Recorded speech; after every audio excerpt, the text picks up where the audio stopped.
سورة الملك مكية. أعوذ بالله من الشيطان الرجيم. بسم الله الرحمن الرحيم. تبارك الذي بيده الملك وهو على كل شيء قدير. الذي خلق الموت والحياة ليبلوكم أيكم أحسن عملا وهو العزيز الغفور. الذي خلق 7 سماوات طباقا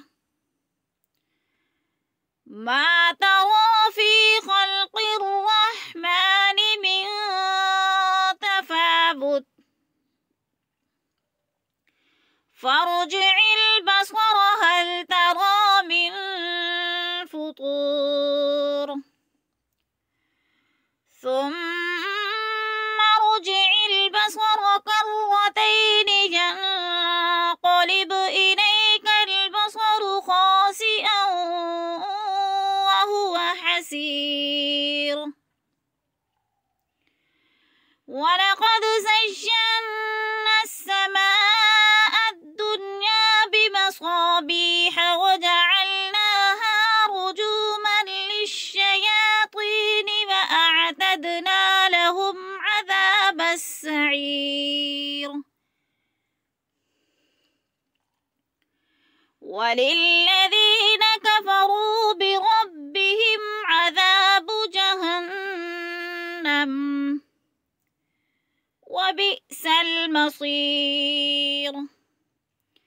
إذا ألقوا فيها سمعوا لها شهيقا وهي تفور تكاد تميز من الغيظ كلما ألقي فيها فوج سألهم خزنتها ألم يأتكم نذير قالوا بلى قد جاءنا نذير فكذبنا وقلنا ما نزل الله من شيء إن أنتم إلا في ضلال كبير. وقالوا لو كنا نسمع أو نعقل ما كنا في أصحاب السعير. فاعترفوا بذنبهم فسحقا لأصحاب السعير.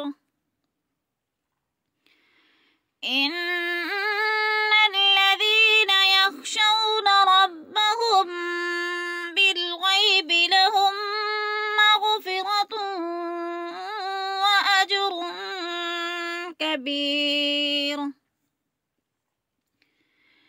وأسروا قولكم أو اجهروا به إنه عليم بذات الصدور. ألا يعلم من خلق وهو اللطيف الخبير. هو الذي جعل لكم الأرض ذلولا فامشوا في مناكبها وكلوا من رزقه وإليه النشور.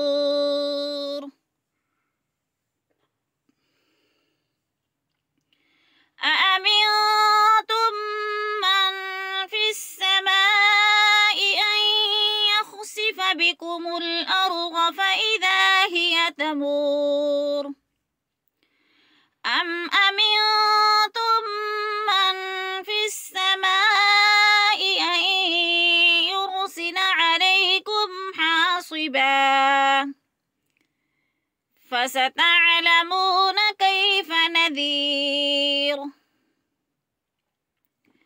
ولقد كذب الذين من قبلهم فكيف كان نكير أفلم يروا إلى الطير فوقهم صافات ويقبضن ما يمسكهن إلا الرحمن إنه بكل شيء بصير أمن هذا الذي هو جند لكم ينصركم من دون الرحمن إن الكافرون إلا في غرور أمن هذا الذي يرزقكم إن أمسك رزقه بل لجوا في عتب ونفور أفمن يمشي مكبا على وجهه أهدى أمن يمشي سويا على صراط مستقيم قل هو الذي أنشأكم وجعل لكم السمع والأبصار والأفئدة قليلا ما تشكرون قل هو الذي ذرأكم في الأرض وإليه تحشرون ويقولون متى هذا الوعد إن كنتم صادقين قل إنما العلم عند الله وإنما أنا نذير مبين فلما رأوه زلفة سيئت وجوه الذين كفروا وقيل هذا الذي كنتم به تدعون قل أرأيتم إن أهلكني الله ومن معي أو رحمنا فمن يجير الكافرين من عذاب أليم قل هو الرحمن آمنا به وعليه توكلنا فستعلمون من هو في ضلال مبين قل أرأيتم إن أصبح ماؤكم غورا فمن يأتيكم بماء معين صدق الله